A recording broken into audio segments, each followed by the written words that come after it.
ఇది నీళ్లు, ఇది స్పిరిట్. మనం తాగగానే తలకాయ ఊగిపోతుంది చూడు, అది స్పిరిట్. ఈ నీళ్ళల్లో ఈ స్పిరిట్ కలుపుతాడు. మరి ఇది ఇలా ఉంది కదా, ఇప్పుడు మనకు బ్రాండ్ లో ఒక కలర్ ఉండాలి కదా, చూడండి ఇది వేస్తాడు. ఇది వేసిన తర్వాత జస్ట్ ఒక పొలం తీసుకొని తిప్పారు. అంటే వాళ్ళ దగ్గర కర్మాగారాలు ఉంటాయి కాబట్టి దేంతో తిప్పారు నాకు తెలియదు. చూడండి, నీళ్లు, స్పిరిట్, ఒక కలర్ కలిపితే ఇది ఒక బ్రాండ్.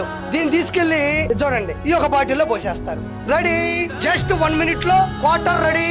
స్పిరిట్, నీళ్లు, కలర్ కలిపితే వచ్చేసింది. స్వతహాగా అప్పుడుకప్పుడు తయారు చేసి జనాలకి ఇలా పంపించేసేవాడు. దీన్ని ఇలా కలిపితే ఇప్పుడు ఇది ఒక బ్రాండ్. అంటే దీని మీద మామూలు ఆ బ్రాండ్ మీద 10 రూపాయలు మిగిలితే దీని మీద 90 రూపాయలు మిగిలింది. 100 రూపాయల మీద 90 రూపాయలు మిగిలింది. ఇదే లిక్కర్ స్కామ్. ఇలా కల్తీ లిక్కరు మద్యాన్ని అమ్మి ఆ డబ్బులకి లెక్కలు లేకుండా, ఆ డబ్బుల్ని డిజిటల్ ప్రాసెస్ లేకుండా, ఆ డబ్బులు ఎక్కడికెక్కడికో తరలించి హవాలాల మీద సినిమాలు తీసి, రియల్ ఎస్టేట్లు చేసి, వ్యాపారాలు చేసి, ఆ డబ్బుల్ని తిరిగి తీసుకొని ఎలక్షన్స్ లో పెట్టి, అంటే ప్రజల ఆరోగ్యాన్ని దెబ్బకొట్టారు, ప్రభుత్వ ఆర్థికాన్ని దెబ్బకొట్టారు. కాబట్టి ప్రజలు వాళ్ళు ఇంకా ఎడకేసుకొని రారు, ప్రభుత్వం వాళ్ళు వదిలిపెట్టదు. కాబట్టి ఇది అతిపెద్ద స్కామ్. ఢిల్లీ లిక్కర్ స్కామ్ తో పోలిస్తే చాలా పెద్దది.